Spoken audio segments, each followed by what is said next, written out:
சமூகம் நமக்கு என்ன கத்து கொடுத்துட்டு இருக்கு தெரியுமா? யாரையும் நம்பாத. அவனை பார்த்தா நல்லவன் மாதிரி இல்லடா. அவ தாய் இல்லாம வளர்ந்த பிள்ளை. அவளை கபில செல்லம்மா தாய்க்கு தாயா வளர்த்தான். அம்மா மரகதம், உங்களையே நம்பி என் பொண்ணை உங்ககிட்ட ஒப்படைக்கிறேன். அவ மேல என்ன கோபம் இருந்தாலும் உங்க பொண்ணா நினைச்சு மன்னிச்சு விட்டுருங்கம்மா. அண்ணே, என்ன இதெல்லாம் பெரிய வார்த்தையெல்லாம் பேசிட்டு இருக்கீங்க? பெரியசாமி, இந்த பாரு, என்னை விட பிள்ளைங்களை பார்த்து வளர்த்தவனே. இவங்க எடுத்த முடிவு உன்னை எவ்வளவு காயப்படுத்திருக்குன்னு என்னால உணர முடியுது. இத பாரு, நீ வருத்தப்படாத. அமுதா எங்க வீட்டு பொண்ணு, அவளை நினைச்சு நீ ஒன்னும் கவலைப்படாத. நன்றி நம்பி. ஐயோ அண்ணே, என்னன்னு நீங்க போய்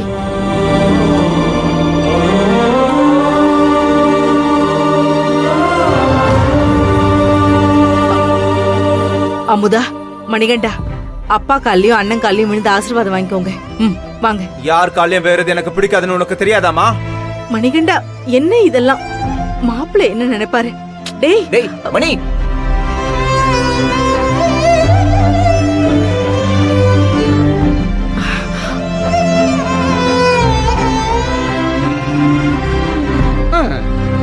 அமுதா, நீ மாமா கிட்ட ஆசீர்வாதம் வாங்கிக்கோ.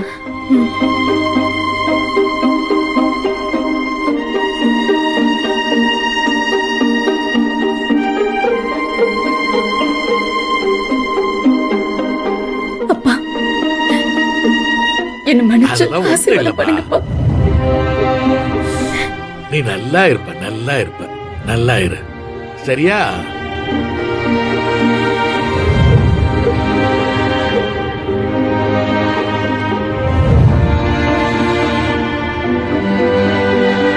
நம்பி, நான் என் பொண்ண உங்க 2 பேரையும் நம்பித்தான் இங்க விட்டுட்டு போறேன்.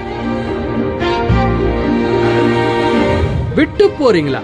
அவங்கள பார்த்து முடிவு பண்ணி கட்டிக்கிட்டு வந்துட்டாங்க. இதுக்கப்புறம் நீங்க என்ன விட்டு போறது? இல்லன்னா என்ன செய்வீங்க? கூட்டா போறீங்க?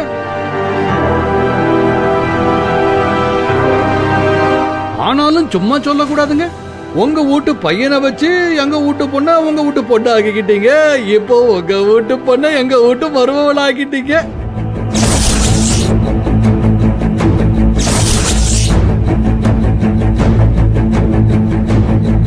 உங்க மகன் விஷயத்துல எனக்கு ஆரம்பத்துல கொஞ்சம் வருத்தம் இருந்தது உண்மைதான். ஆனா இப்ப அதெல்லாம் ஒண்ணும் இல்ல.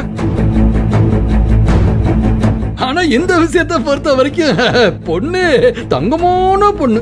எங்க வீட்டுக்கு மருமகளா வந்ததுக்கு நாங்க தான் கொடுத்து வச்சிருக்கணும்னு சொன்னீங்க பாருங்க. நல்ல வார்த்தை தான்.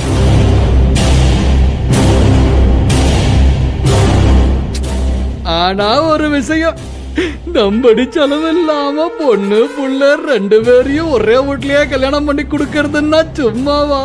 நீங்க பெரிய ஆளுதான்.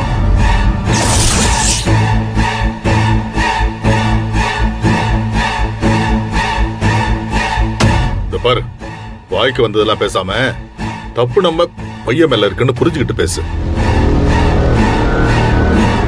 இது மணிகண்டனுக்கு உன் பொண்ணை கேட்டிருந்தா கொடுத்துருப்பியானே, சொல்லு. ஐயா மாப்பிள, என்ன நீங்க ஊர்ல 4 பேரு 4 விதமா இந்த மாதிரி ஏதாவது நாக்கு மேல பல்ல போட்டு பேசுவாங்க. ஆனா நீங்க அதை பத்தி எல்லாம் கவலைப்படாதீங்க, பயப்படாதீங்க. உங்களுக்கு ஆதரவா துணையா எப்பவும் கூடவே நாங்க இருக்கோம் அப்படின்னு சொல்ல வந்த நான் முடிக்கிறதுக்குள்ள நீங்க கோவப்பட்டீங்க. நாங்க இருக்கோம். பாருங்க, நீங்க எப்போ எப்படி பேசுவீங்கன்னு எனக்கு தெரியாதா? பிள்ளையும் கிள்ளி விட்டு தொட்டிலையும் ஆட்டுறதுல நீங்க தான் கில்லாடியாச்சு. இங்க பாருங்கப்பா, இவர் பேசுறதெல்லாம் நீங்க பெருசா எடுத்துக்காதீங்க. பெரிய மனுஷியாட்ட அவ வாழ்க்கைய முடிவெடுக்க தெரிஞ்சதுல, நல்லதோ கெட்டதோ இனிமே அவ தான் பாத்துக்கணும். பா புனிதா, வாங்க போலாம். மாப்பிள்ள, இருங்க மாப்பிள்ள, அதுக்குள்ள கிளம்புறீங்க? இங்க பாருங்க மேடம், புனிதா கட்டாயப்படுத்துறதுனால தான் நான் இங்க வந்தேன். இல்லைன்னா நான் இங்க வந்திருக்கவே மாட்டேன்.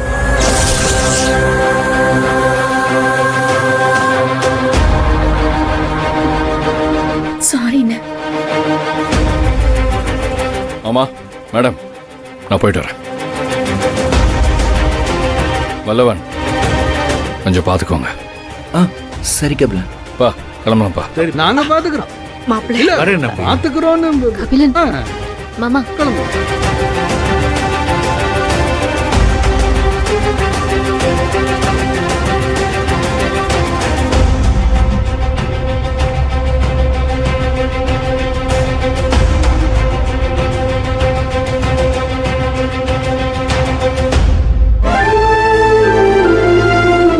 அமுதா இங்க பாரு, நீ எதுக்கும் வருத்தப்படக்கூடாது. உன் அண்ணன் கோவம்லாம் கொஞ்ச நாள்ல சரியாயிடும். உன் அண்ணன் பாவம் நேத்துல இருந்து சரியா சாப்பிடல, தூங்கல. அவரு உன்னை பத்தியே தான் யோசிச்சுட்டு இருந்தாரு. அதுக்காக தான் நான் அவரை இங்க கூட்டிட்டு வந்தேன். இங்க பாரு, நீ எதுனாலுமே எனக்கு ஒரு கால் பண்ணு, சரியா? அண்ணி ரொம்ப தேங்க்ஸ் அண்ணி. நீங்களாவது என்கிட்ட பேசுனீங்களே. அமுதா இங்க பாரு, நீ இனிமே எப்பவுமே கண் கலங்கவே கூடாது, சரியா? பத்ரம், நான் போயிட்டு வரேன். அம்மா அப்பா அத்தை மாமா நான் போயிட்டு வரேன். சரிம்மா, பார்த்து போயிட்டு வரேன் அமுதா. வரேம்மா. போயிட்டு வாம்மா. போ உன்னை வருத்தப்பட வைக்கிறதுக்காகவே தான் இந்த வீட்டுக்கு வந்திருக்கேன். இதுல நீ என்ன வருத்தப்படாதன்னு சொல்றியா?